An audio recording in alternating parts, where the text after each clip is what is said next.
If you have bananas that look like this, I'm gonna show you what to do with them. We're gonna make peanut butter chocolate banana bread, and the whole thing gets made in the blender. Okay, here's what we're using. 3 medium overripe bananas, 1.5 teaspoons of vanilla extract, 3 eggs, 1/3 cup of maple syrup, some salt, a cup of creamy peanut butter or any nut butter, 1/3 cup of tahini, a teaspoon of baking powder, 1/2 teaspoon of baking soda, a cup of rolled oats. All right, let's blend it up.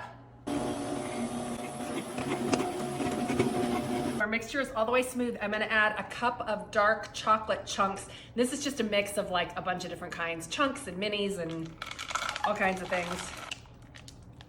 Just for fun, because I happen to have an open bag that I found when I was getting the chocolate chips, I'm gonna add some of these peanut butter chips as well. You can make just a regular size loaf of this, or you can make muffins, but I'm gonna do these little mini tins so that I can give some of these away. Into the oven. I'm gonna check them at 30 minutes.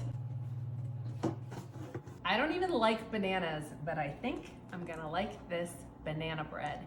This recipe is baked by Melissa. I will tag her in the comments.